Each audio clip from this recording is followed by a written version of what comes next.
going to do the whole lesson again, at a fast pace, about how all this object-oriented programming works. And what we made last class was 100 targets all bouncing around, very similar to the target clicking game. But we sort of reflected on how annoying that would be based on what we have already sort of learned about making that one target bounce around. If we had to do it that way, my goodness, it would have been a pain to make like all those targets and all those if statements and all that stuff. So instead what we learned about was something called a class.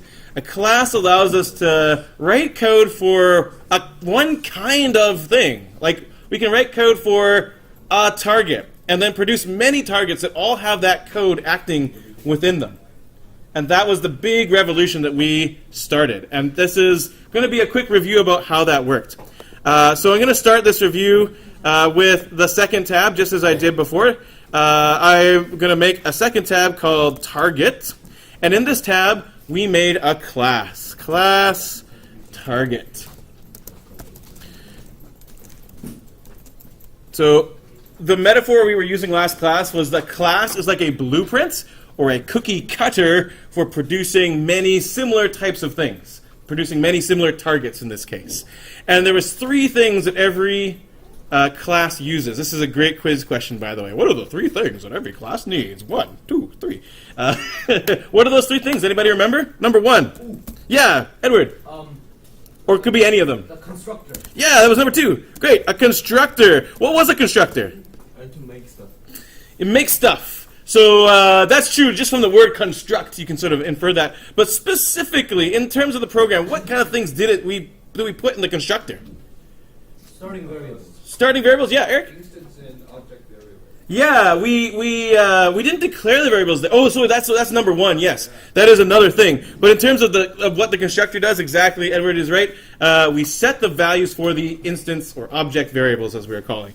So sets default values for what we call the instance variables, which was number 1. Instance variables. What are instance variables? They are the variables that store the information that every instance of this class needs. Every object, every cookie that we stamp out from this cookie cutter, it's the information that each one of those things keeps track of. And in this case, it's going to be numbers. We're going to be all about the numbers right now. So these are the numbers that a target has to know. And then the last thing was what?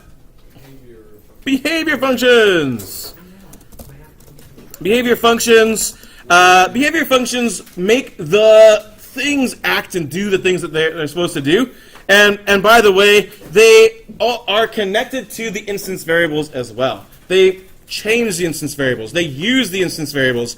They are all tied in with the instance variables and then accomplish whatever it is that they're supposed to do. So let me put these notes down just quickly. So instance variables keep track of the information each object needs. I'll stop there just to fit it on the screen. And the behavior functions, they either read or change the instance variables to make the objects do the things they're supposed to do. Do the things. Do the things they do. These are going to change based on what it is. And today the new thing we're going to do is we're going to see a whole new object that does different stuff.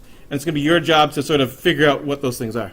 So for our targets we decided needed an X and a Y because they are a thing in space, right? So they need to have a position. And we also decided they needed a speed because they move around.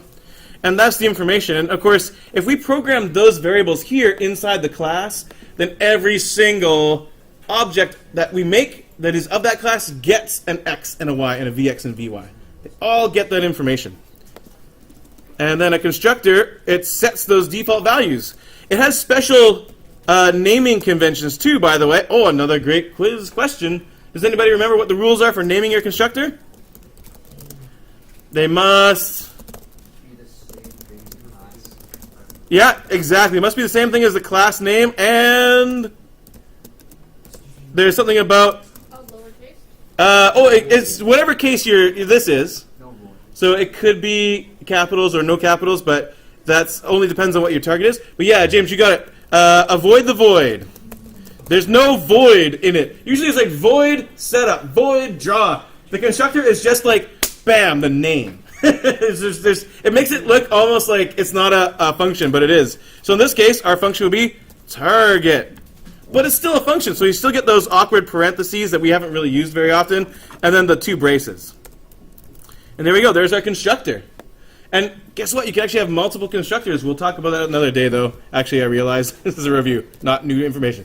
So, again, we set the instance variables. So x, we decided was going to be a random number, somewhere between 0 and 600. We did the same thing for y. I'm not sure if it's faster to cut and paste or not. I'm thinking it wasn't. That's okay. Vx, we randomized as well. -5 to 5 or something like that. Vy, we randomized -5 to 5.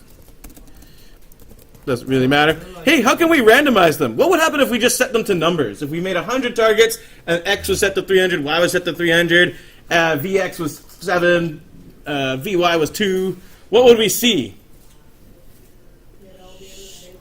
You got it, Sophia. They'd all be in the same spot. We basically would see one target.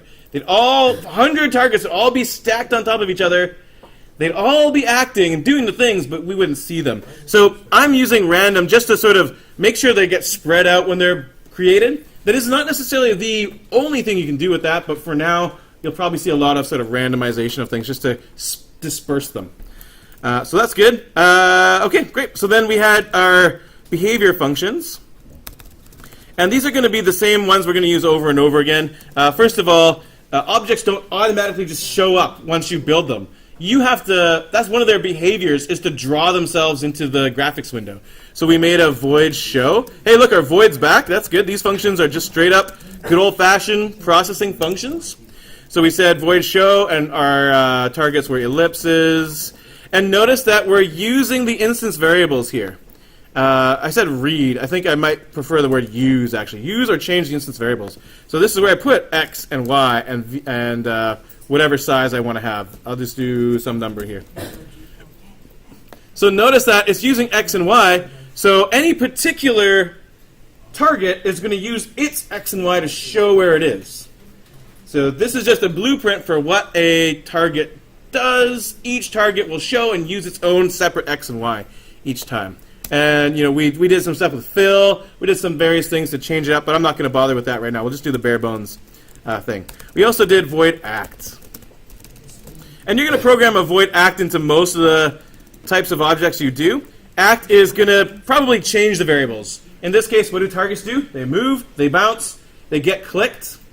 That's the story here. So I'm going to put in, I guess, the movement code. So x equals x plus vx. Y equals y plus vy. And of course, each target is going to use its x and its vx and modify that particular one. So that way, all the targets move independently. That's the power of classes. That's why we do it as a class. We just program it once. We don't have to say x1 equals x1 plus vx1. x2 equals x2 plus vx2. We just do this one-time programming to build into the DNA of every target that this is how they act, which is great. Then we do the bouncing code. I'll just do it real quick. If x is less than 0, or x is greater than 600, blah, blah, blah. You know, we bounce, x equals, I'll just do it this way. Oh, there you go. If y is less than 0, or y is greater than 600. This is just the good old bouncing code that we did in, like, I don't know, December or whatever, to make our stuff bounce off the walls. So we got our bouncing code.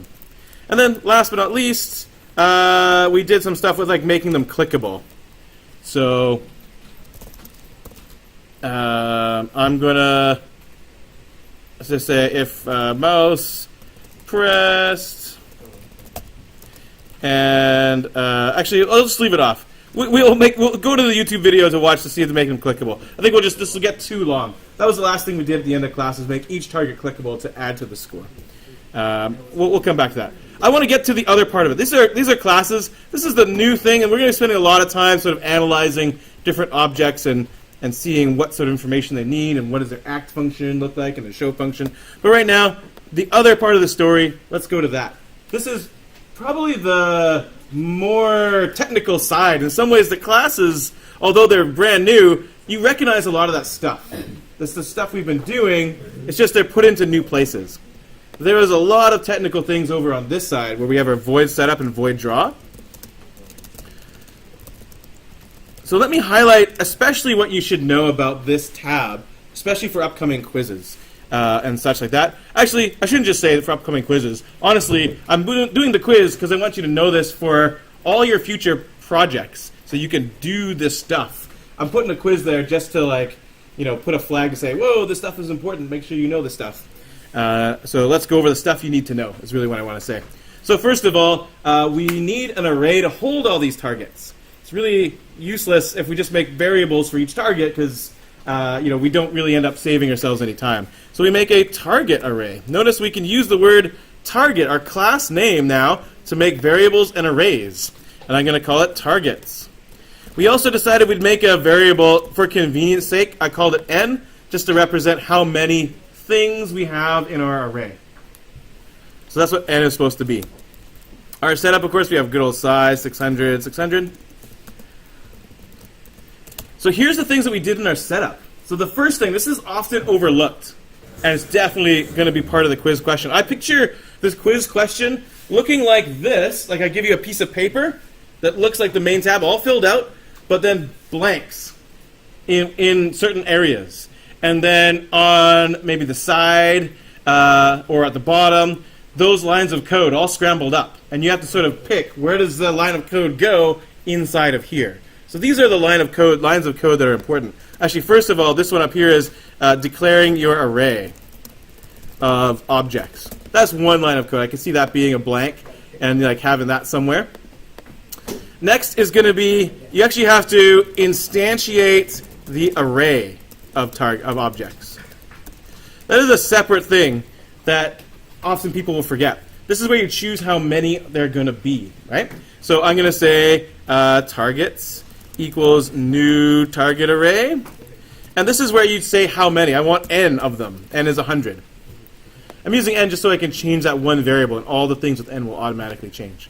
So that's another piece of code that's important to know. What is that doing? This is where I say I get 100 of them, or 1,000, or whatever number I want. Next is to make all the targets. We actually do this in setup.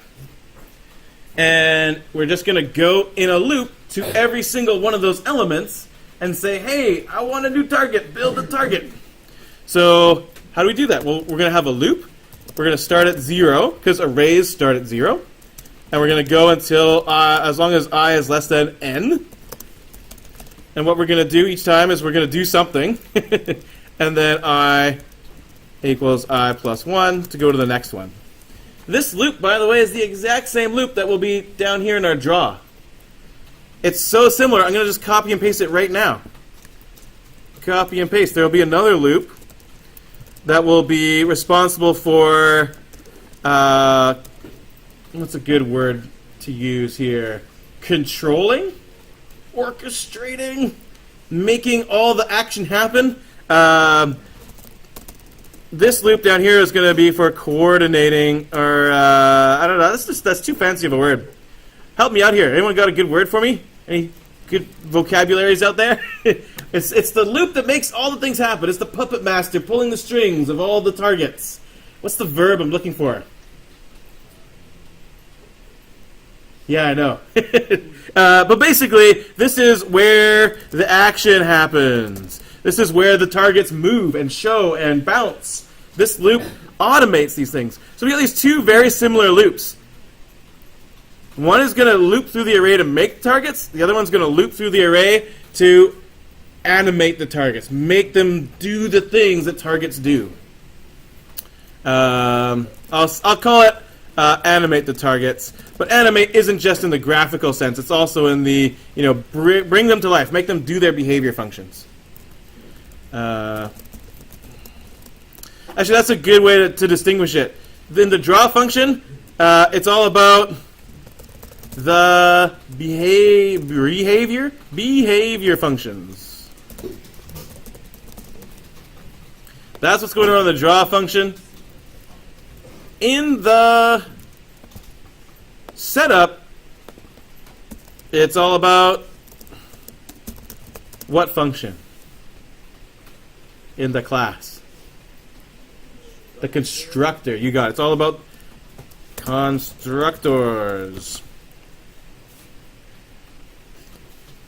So that's the story. So basically here, inside of the setup, what is it that I'm doing in this loop? The loops are identical, right? So what's the content of that loop? We're going to call the constructor.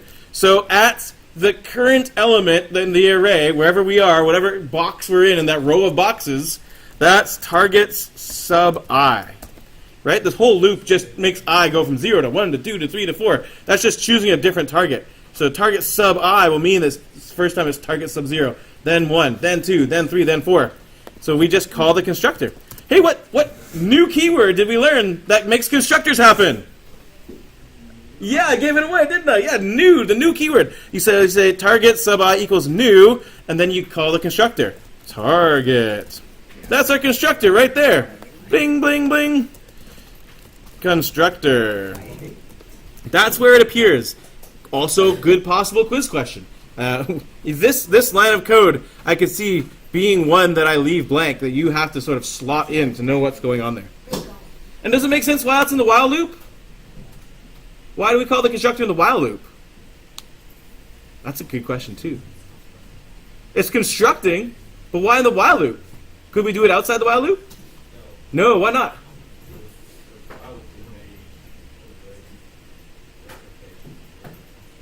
Yeah, it replicates the constructor at the different locations in the array. It allows us to write the constructor once, but we're going to apply it to a different target each time, right? Because I is changing each time. I is going from 0 to 1 to 2 to 3 to 4. So this constructor is being called, but at a different box in that row of boxes in the array. Yeah? And the loop, its job is to go from one box to the next in that row of boxes that is the array. That's what the loop does. The loop is automating the creation of our targets. There we go. Okay, down to the draw function. What goes on in this loop?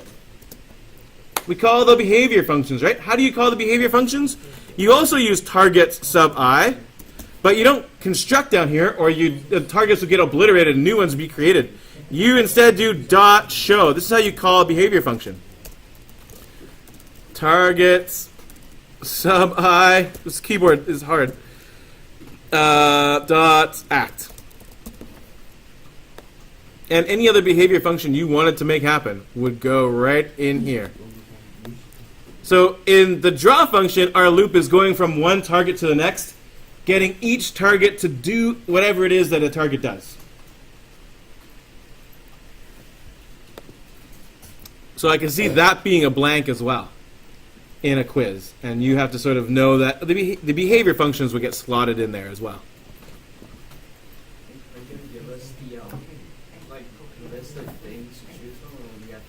Good question. What would you prefer? You'd like to have the list of things, but you know what? Actually, I could do that. But take a look at how similar these are. I could totally see someone getting confused, like target sub I is here, target sub I is here. This one's like, it kind of looks the same, right? As target with square brackets, they all look very similar. And I bet that if you didn't fully understand what's going on there, you would still have trouble, not you specifically, but anybody who is writing this test would still see those and be like, oh, there's a lot of the word target with square brackets in it, and it's kind of hard to pick out which is which one. And I know from experience of teaching this, a lot of students, even after the second or third or fourth lesson, still go and look at that and they're like, what's that compared to this? Like that, those two things don't obviously look different. Like just looking at those things, any person who's never programmed before, like those, they look similar. This one's got an I, or this one's got an I, this one's got an N. I don't know what's going on here. That's confusing. So I think you really have to sort of understand what's going on, even to do that. But I would probably be happy to leave those as blanks and have you to choose like A, B, C, or D, which line of code goes there. Okay, there we go. Hey, what happens when I run this? I don't know. Is it going to work? It might break. Let's see. No, we got hundreds of targets going around. And that was the kind of amazing thing. I didn't put background in there. But, we got all those targets moving around. And how easy was it to change the number of targets? I literally just changed n to 10. I just deleted a 0, and now I only have 10 targets. I could put in 2 more zeros, get 1,000 targets. No additional lines of code are needed for 1,000 targets versus 100 targets versus 10 targets. The same amount of code controls that. Why is that? Because the loops are automating it. Thank you, while loop. You're so nice to help me automate these things. The array, of course, stores them all in a way that's easy to automate. And then all these things are kind of updating themselves, right? It's our while loop where we're calling all those behavior functions, but the fact that the targets themselves have it inside of them, baked into the cookie, those methods and that data means that they keep track of it themselves. And so all this is made possible as a result. So we got all this goodness of these targets bouncing around inside of there. And then we did a bunch of extensions. We looked at what happens if we make them clickable, if we make them change, that kind of stuff. So unfortunately you missed out on that. If you missed last class, feel free to come in after school today, Monday, Wednesday, Thursday, next week as well, to take a look at that, because that's not on the YouTube video. But you also will get some experience of that today. So we're going to stop what we were doing, and I'm going to switch to a new project. I'm going to put it on the screen. The YouTube people will not see me close the projector, but that's okay. I will now switch over. I'm going to stop the YouTube video after I show it to you, and then I'll probably start it again at some point. Here's a new object we're going to create. It's called ripples. And I forgot. I usually play a song while this is happening, but I didn't get that organized today. Anyways, you'll just see the visual. Here it is. Aww. That's what we're going to make today. So it is some lovely circles that are sort of growing, and there's a bit of like a cycle of things that's happening here. Seems extremely different than what we just did. They're random. There is that element of randomness to them, yep. You can start with line, where it's not totally random. Yeah, and this, what you're doing right now, Bo, is what I'd like to do as a class together right now. So for this particular one, this is what we're going to do today. We're going to figure out what's going on with this class, and we're going to make that code happen. And I'd like you to do it in a whole new project. So save the previous one, for those of you who have that. If you didn't have it from last class, you'll want to write that, maybe watch the YouTube video, get that down if you didn't get it today. We're going to start a whole new project. Save the previous one, call it targets. This one, call it ripples. This is the name I came up with for it. It's sort of like, imagine this is a lake and the rain is falling into, or a puddle or something. The rain is falling into the puddle, and we're seeing the ripples go out from the water droplets when they hit. Ripple, R-I-P-P-L-E, is a ripple, and that's what a ripple is. When you jump into the lake and the splash happens and the circle come out from around you. That's what a ripple is. Okay, so I'm going to stop the YouTube video. Bye, YouTube. We'll come back